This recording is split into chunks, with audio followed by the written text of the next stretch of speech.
Well, what is this thing? This is a iPod Classic 6th Gen. This particular one is 128 gigabytes, so this had a lot of storage on it, especially for the time. That because of that much storage, it had a pretty thick profile. I will show you that in a second.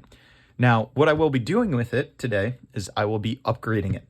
So I have got a iFlash Quad. This lets me add 4 SD cards, which consume less energy, are faster, and can store much more data than the original hard drives these things came with.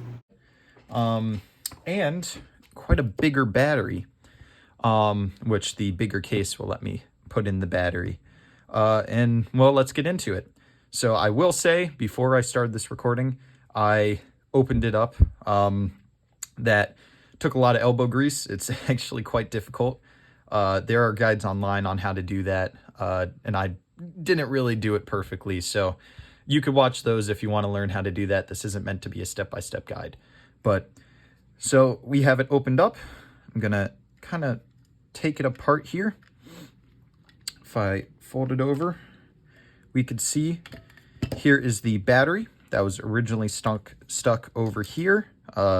This battery in particular is swollen, which means that this replacement is very much needed. We can see in here, it's tiny little hard drive.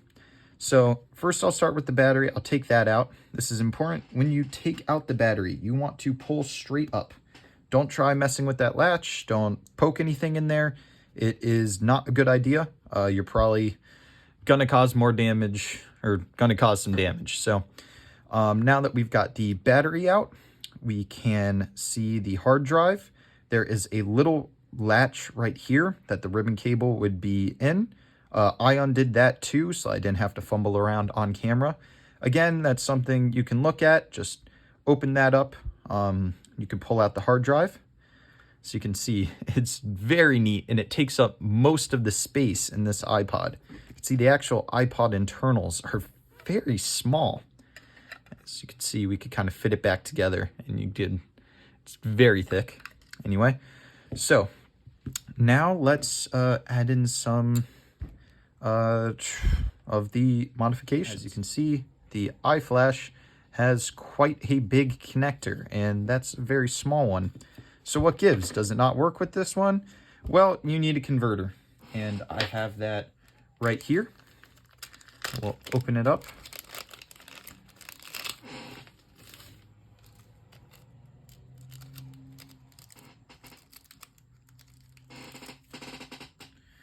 Right, here's our converter.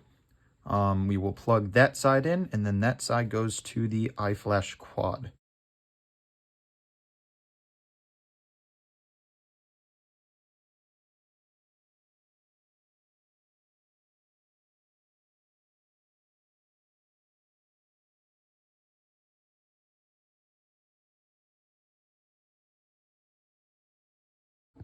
That has taken way longer than it should have, but we have the iFlash Quad now firmly in place.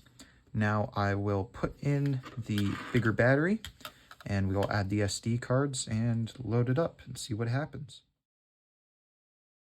I've got my SD cards. I will say they are of all different sizes and all different kinds, so we will have to see about which ones work exactly. Maybe I'll do a little jump cut to that. All right, so doing a little bit more research here, it does not matter which order these go in, or even that they are the same card. So I will put in 128 gigabytes up here. Slot 2, I'll put in 64 gigabytes, then 32 gigabytes, and then another 32 gigabytes. There we are. I'm not going to use this last card because it's pretty junky, but there we go. So now I will add in these pads here, and we will start it up, and I'll cut to that. All right, here's our iPod with everything installed. I made sure, check to see that it works. We're going to close it up. Click. It's got got clips along the side. They're going to click into place. There we go. Well, the iPod is all put back together. Without any further ado, let's plug in some earphones and test it out. Well,